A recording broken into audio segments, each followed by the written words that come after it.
Trump کے election کے حوالے سے بڑی باتیں ہو رہی ہیں. خان صاحب سے اندر پوچھا بھی گیا, خان صاحب نے صرف اتنا کہا کہ ہمیں یہ امید ہے کہ کم از کم اب جو بھی حکومت آئے گی وہ نیوٹرل رہے گی, کسی کی سائڈ نہیں لے گی. تو میں یہ کہتا ہوں کہ امید, علی محمد یہ کہتا ہے کہ امید ہمیں کسی دنیا کی طاقت یا شخص سے نہیں ہے, امید ہمیں اپنے رب سے ہے.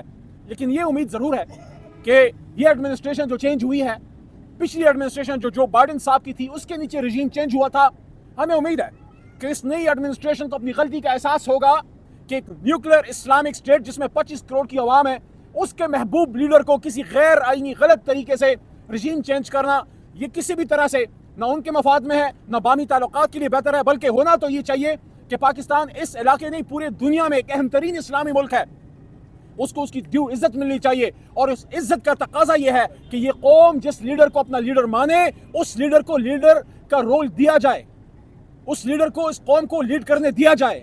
اس کا انجام یہ نہیں ہونا چاہیے کہ کسی کو روڈ پہ مار دو, کسی کو شہید کر دو, اور جو کسی بھی طریقے سے نہ مانے اس کو 460 دنوں سے جیل میں ڈال دو.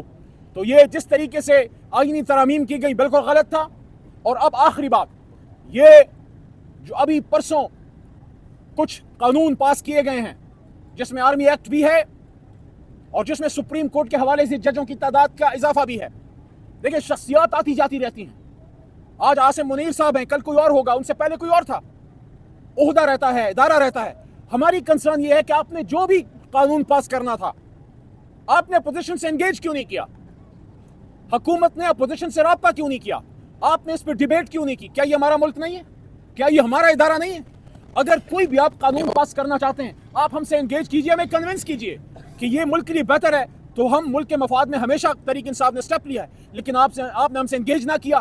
آپ نے قائمہ کمیٹی برائے قانون میں یا قائمہ کمیٹی برائے ڈیفنس میں یا قومی اسمبلی کے فلور پہ اس پہ ڈیبیٹ نہیں کی. یہ اس کو پہلے قومی اسمبلی کو ڈیبیٹنگ کلب کہتے تھے, میں نے اس دن اس کا نام بدل دیا کہ ڈیبیٹنگ کلب کی جگہ اب اس کو پوسٹ آفس کہو, کیونکہ اب تو تقریر بھی نہیں ہوتی, اب تو لکھا لکھایا آتا ہے اس پہ ٹھپا مار دیتے ہیں. بلکہ میں کہتا ہوں خرچہ بچاؤ, خرچہ بچاؤ. سارے پارلیمنٹیرینز کی جگہ ایک پوسٹ آفس کا کلرک بٹھا دو تاکہ جو چیز آئے ٹھپا لگا کے آگے فارورڈ کر دے. اور اگر یہ پارلیمان ہے تو یہاں ڈیبیٹ ہونی چاہیے.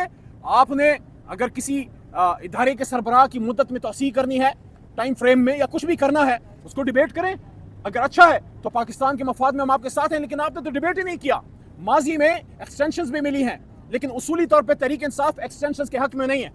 ہم سمجھتے ہیں کہ ادارہ مضبوط ہونا چاہیے, اور جب آپ ایک طویل مدت تک آپ ایکسٹینشن دیتے رہتے ہیں تو اس سے ادارہ جو ہے اس کی اسٹرینتھ میں کمی آتی ہے. ہم اپنی ادارے کی مضبوطی چاہتے ہیں, ہم شخصیات کے خلاف نہیں ہیں, نہ کسی کے حق میں نہ خلاف ہیں, لیکن یہ توقع ضرور رکھتے ہیں کہ کوئی بھی قانون اگر حکومت لاتی ہے, چاہے کوئی حکومت ہو, آج ان کی ہے کل ہماری ہوگی انشاءاللہ, آپ پارلیمنٹ میں لائیے, آپ دوسرے کو کنونس کیجئے یہ ہمارا ملک ہے, یہ ہمارا ادارہ ہے, اس کو مضبوط کریں گے, جس چیز میں بہتری ہوگی اس کو کریں گے. اور جو سپریم کورٹ کے ساتھ آپ کر رہے ہیں, 32 جج آپ لا رہے ہیں, ہندوستان کی 1.5 ارب کے قریب آبادی ہے, ان کے 32-33 جج 25 ہوں گے, 30 ہوں گے.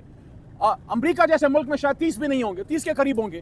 آپ 25 کروڑ کے ملک میں اچانک 50% انکریز کیوں کر رہے ہیں؟ آپ کیوں سپریم کورٹ کی طاقت کو کم کرنا چاہتے ہیں؟ پہلی چیف جسٹس کے عہدے کے ساتھ آپ نے کھلواڑ کیا. اور خان صاحب سے پوچھا, یہ بات میں نے رکھی سامنے, تو خان صاحب نے کہا کہ ایک ہی مقصد ہے, سپریم کورٹ کی طاقت کو ڈائلیوٹ کرنا.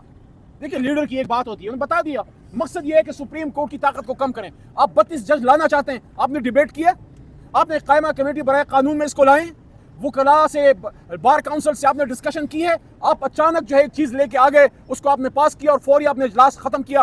ہمارا نقطہ یہ ہے جو بھی پاس کرنا تھا, جو بھی لانا تھا, پہلے قومی اسمبلی کے فلور پہ لائیں, اپوزیشن سے انگیج کریں, اس کے بعد ہم اس کو عمران خان صاحب کے پاس اڈیالہ لے کے آتے ہیں, اور اگر وہ اپروو کرتے تو ہم بھی آپ کو سپورٹ کر دیتے. لیکن آپ نے ایسے کیا جیسے خدا نخواستہ آپ کے پیچھے کو ڈنڈا ہے اور آپ بھاگے جا رہے ہیں. آپ کو کیا جلدی ہے؟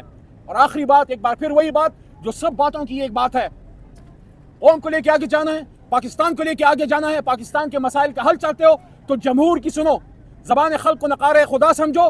زبان خلق 8 فروری کو بولی تھی اور ایک ہی آواز میں بولی تھی کہ کون بچائے گا پاکستان؟ اللہ کے کرم سے عمران خان. آپ عمران خان کو باہر لے کے آئیں, ان کو موقع دیں, انشاءاللہ جب ہمیں ہمارا مینڈیٹ واپس ملے گا عمران خان صاحب باہر آئیں گے, واپس پاکستان کے وزیر اعظم بنیں گے. سفر وہیں سے شروع ہوگا جہاں سے بیرونی ایما پہ روکا گیا تھا, رجیم چینج کی گئی تھی. انشاءاللہ پاکستان آگے بڑھے گا, پاکستان ترقی کرے گا, لیکن اس کے لیے جب تک فسطائیت ختم نہیں ہوگی, ظلم ختم نہیں ہوگا, اور عمران خان جیسے لیڈر کو آپ اندر رکھیں گے, بھول جائیں کہ پاکستان ترقی کرے گا. پاکستان ترقی تب کرے گا جب آپ عوام کی سنیں گے, اور عوام کی ایک ہی رائے ہے کہ پاکستان کا مستقبل تحریک انصاف کے ساتھ ہے, عمران خان صاحب کے ساتھ ہے. بہت شکریہ. جو رجیم چینج کی غلط پالیسی تھی وہ ریورس ہو جائے. علی بھائی اور بس یہی بات سے زیادہ خان صاحب نے کوئی اور بات نہیں کی. خان صاحب نے یہ کہا کہ ہمیں یہ توقع ہے کہ جو بائیڈن کے جانے سے کم از کم امریکہ کچھ نہیں تو نیوٹرل ہو جائے گی, مطلب وہ غیر جانبدار ہوگی. یہاں جس کو بھی عوام چاہے ان کی حکومت آنی چاہیے. دوسری چیز یہ ہے عمران خان ہمیشہ اوپر والے کی طرف دیکھتا ہے. اس کا ایمان اور اس کا یقین اور اس کی توقع صرف اللہ تعالیٰ سے. ٹویٹس ڈیلیٹ ہو رہی ہیں یار علی بھائی. بس ٹھیک ہے چھوڑ.